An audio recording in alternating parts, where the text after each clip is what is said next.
Subscribe now and press the bell icon. Never miss an update.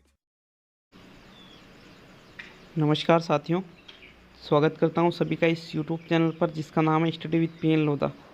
साथियों, psychology की class number 63 है। देखिए मित्रों, व्यक्तित्व में आपको मैंने व्यक्तित्व का वर्गीकरण पूर्ण रूप से पढ़ा दिया है। व्यक्तित्व का अर्थ वगैरह, उत्पत्ति किस प्रकार से, क्या कैसे, क्या अर्थ है, सभी चीज़ें बता दी है। अब बात करने वाले हैं व्यक्तित्व मापन की विधियों के बारे में और व्यक्तित्व का निर्धारण करने वाले कारक, घटक या तत्वों के बारे में। तो आज की क्लास में दो चीज़ें बताने वाला हूँ, बहुत इंपॉर्टेंट है एग्ज़ाम की दृष्टि से, चाहे वो फर्स्ट ग्रेड का एग्ज़ाम हो, सेकंड ग्रेड का एग्ज़ाम हो या थर्ड ग्रेड का एग्ज़ाम हो। तो साथियों, व्यक्तित्व के निर्धारण करने वाले कारक या घटक पढ़ेंगे, फिर व्यक्तित्व मापन की विधियों का वर्गीकरण भी किया जाएगा। तो मित्रों, शुरू करते हैं क्लास को। पहले देखेंगे व्यक्तित्व का निर्धारण करने वाले कारक, घटक या तत्वों को। तो मित्रों, व्यक्तित्व का निर्धारण देखिए कि भाई हाँ, व्यक्ति किस प्रकार का रहेगा, उसका व्यक्तित्व कैसा रहेगा, इसका निर्धारण दो कारकों के ऊपर डिपेंड करता है। एक तो है वंशानुक्रमिक कारक और दूसरा है वातावरणीय कारक। मतलब वंशानुक्रम से भी कुछ चीज़ें आती है जो व्यक्ति के जीवन में चलती रहती है, उसके परिणाम स्वरूप ही व्यक्ति का व्यक्तित्व निश्चित होता है। कुछ वंशानुक्रमीय कारक रहते हैं तो कुछ वातावरणीय कारक रहते हैं। तो पहले वंशानुक्रमीय कारकों के बारे में समझेंगे और फिर बात करेंगे वातावरणीय कारकों के बारे में और फिर पढ़ेंगे व्यक्तित्व वर्गीकरण की विधियाँ कि व्यक्तित्व को किस प्रकार मापा जाता है। तो मित्रों, वंशानुक्रमीय कारक की बात करूँ मैं, इसमें पहला कारक आता है बुद्धि। ठीक है, बुद्धि एक ऐसा कारक है जो वंशानुक्रम की देन होता है। मतलब जब बालक का जन्म होता है, जन्म के समय से ही बालक की बुद्धि जन्म से ही आती है और पूरे जीवन भर एक समान बनी रहती है। हालांकि उसकी जो बुद्धि लब्धि है वो 90% तो वही रहती है जो उसके जन्म से आती है वंशानुक्रम के परिणाम स्वरूप, लेकिन 10% बुद्धि में आगे पीछे बुद्धि हो सकती है बुद्धि लब्धि के अंतर्गत। ये चीज़ें मैंने आपको बुद्धि जब टॉपिक पढ़ाया था तो अच्छी तरह क्लियर कर दी थी। तो मित्रों, वंशानुक्रम को प्रभावित वंशानुक्रमीय कारक जो है उसमें पहला कारक है बुद्धि, जो व्यक्तित्व को प्रभावित करने वाले कारकों के अंतर्गत आता है। सभी को पता है कि जिसकी बुद्धि ज़्यादा तेज रहेगी उसका व्यक्तित्व अच्छा रहता है, जिसकी बुद्धि कम रहेगी वो मंद बुद्धि बालक, कमज़ोर बालक रहेगा, उसका व्यक्तित्व कमज़ोर रहता है। दूसरा है शरीर रचना। शरीर रचना भी वंशानुक्रम के ऊपर निर्भर करती है और शरीर रचना से भी व्यक्तित्व का निर्धारण होता है। जैसे मान लीजिए एक हष्टपुष्ट शरीर वाला व्यक्ति है, लंबा चौड़ा व्यक्ति है, तो दिखने में आकर्षक है, सुंदर है, तो वो कहेंगे हाँ यार शानदार पर्सनैलिटी है बंदे की। और एक छोटा सा कोई भी एक व्यक्ति है जिसकी लंबाई भी नहीं है, चौड़ाई भी नहीं है, दिखने में भी सुंदर नहीं है, तो वो कहेंगे अरे यार अच्छे व्यक्तित्व नहीं है। हालांकि ये पूर्ण रूप से यूनिक कि जो दिख रहा है वो वैसा ही होता है, लेकिन कुछ ना कुछ तो फर्क आपको भी लगता होगा। कई बार आपने देखा होगा कि आप कहीं पर गए और आपको कोई दिखा या कोई दिखी, देख वाह यार क्या बात है। तो ये होती है शरीर रचना, जो किस पर डिपेंड करती है, वंशानुक्रमिक कारक पर। तीसरा है मित्रों शरीर रसायन। शरीर रसायन के अंतर्गत कफ, पित्त और वात, ये तीनों चीज़ें आ जाती है। तो ये भी व्यक्तित्व को प्रभावित करते हैं और ये किन कारकों के अंतर्गत आते हैं, वंशानुक्रमीय कारकों के। मित्रों, वंशानुक्रमीय कारकों में चौथा आता है अंतःस्रावी ग्रंथियाँ। देखिए, अंतःस्रावी ग्रंथियाँ भी वंशानुक्रमीय कारक के अंतर्गत आएगी और ये भी व्यक्तित्व को प्रभावित करने वाला कारक है। कैसे? देखिए, अंतःस्रावी ग्रंथियों से क्या होता है कि इनके ऊपर शारीरिक विकास, मानसिक विकास, बहुत सी चीज़ें डिपेंड करती है। जैसे आपने बहुत सारी अंतःस्रावी ग्रंथियों के नाम सुने होंगे। अब जैसे मान लीजिए कोई अंतःस्रावी ग्रंथि ज़्यादा सक्रिय हो जाती है या सक्रिय नहीं हो पाती है, या फिर उसमें कोई भेद, उसमें कोई कमी होती है अंतःस्रावी ग्रंथियों में, तो इससे भी व्यक्तित्व में फर्क जरूर पड़ता है। तो मित्रों, ये वंशानुक्रमीय कारक थे, बुद्धि, शरीर रचना, शरीर रसायन और अंतःस्रावी ग्रंथियाँ। नेक्स्ट पढ़ने वाले हैं वातावरणीय कारक। ठीक है, वातावरणीय कारक का मतलब क्या है, ऐसे कारक जो वातावरण में उपस्थित होते हैं और वह व्यक्तित्व को प्रभावित करते हैं, उन कारकों को ही वातावरणीय कारक कहा जाता है। मित्रों, वातावरणीय कारकों में बहुत सारे कारक आ जाते हैं, एक एक कारक को अच्छी तरह से देखेंगे। पहला है परिवार का वातावरण। मित्रों, बिल्कुल सही बात है, परिवार का वातावरण वातावरणीय कारक है और इससे भी व्यक्तित्व बहुत ज़्यादा प्रभावित होता है। कैसे? जैसे मान लीजिए किसी परिवार का वातावरण अच्छा है, शिक्षित परिवार है, शिक्षित लोग हैं, सभ्य लोग हैं, तो अधिकतर वहाँ के बच्चे भी शिक्षित होंगे, सभ्य होंगे। और किसी परिवार का वातावरण में अशिक्षित लोग ही है अधिकतर, कोई शिक्षित नहीं है, असभ्य वातावरण है परिवार का, तो बाय चांस तो यूँ मान लो बहुत ही कम चांस है कि वहाँ का जो वहाँ उस जगह पर जिस व्यक्ति का पालन किया गया है तो वो बिल्कुल उनके जैसा ही नहीं बने, ये बहुत कम चांस है। तो परिवार का वातावरण बिल्कुल व्यक्तित्व को प्रभावित करने वाला वातावरणीय कारक है। दूसरा है परिवार की आर्थिक स्थिति।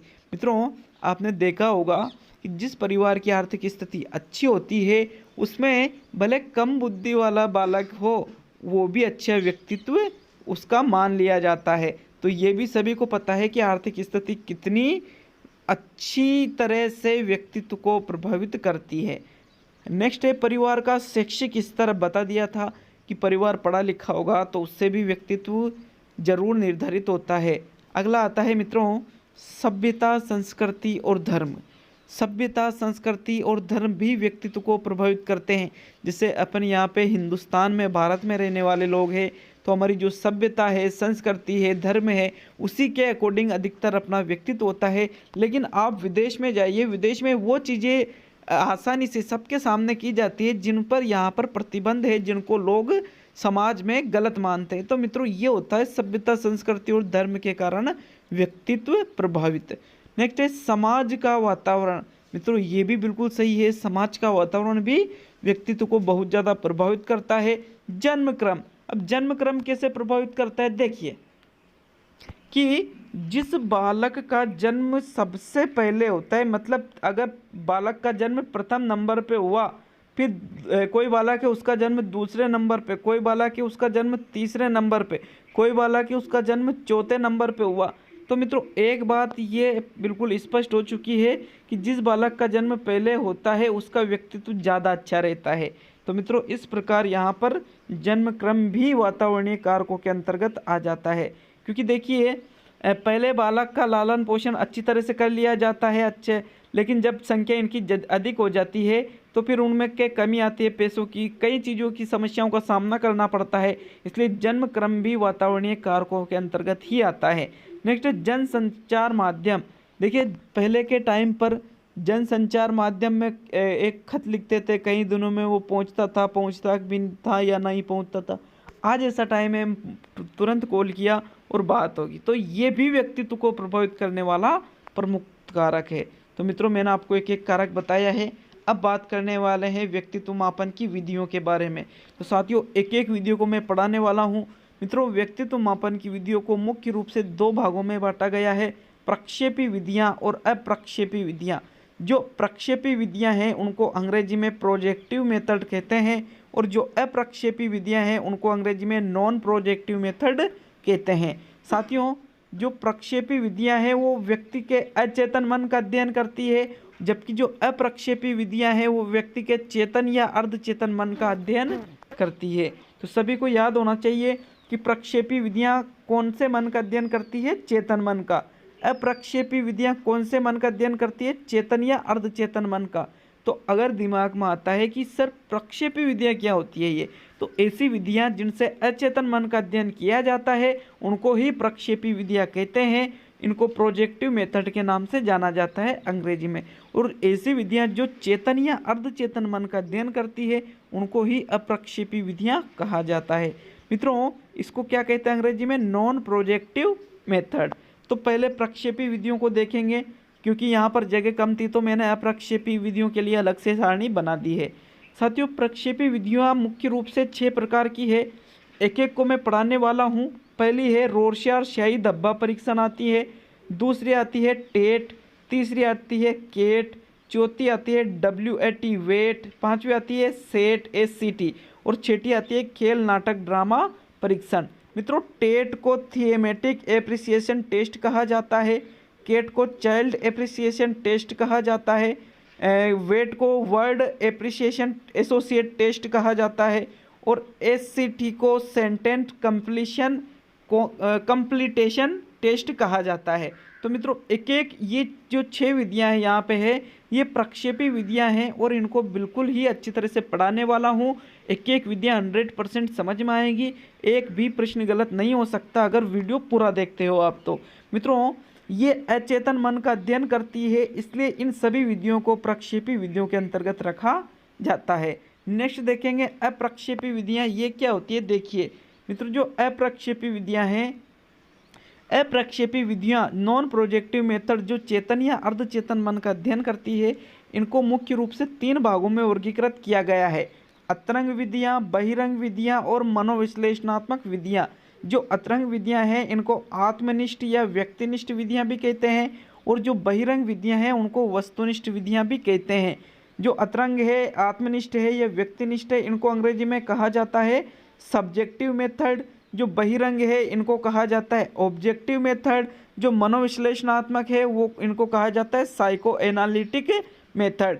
मित्रों अतरंग विधियों की संख्या 5 है, बहिरंग विधियों की संख्या भी 5 है और मनोविश्लेषणात्मक विधियों की संख्या भी 2 है। मतलब 6 विधियां तो आपको मैं प्रक्षेपी पढ़ाऊँगा, 5 अतरंग पढ़ाऊँगा, 5 बहिरंग पढ़ाऊँगा और 2 मनोविश्लेषणात्मक पढ़ाऊँगा।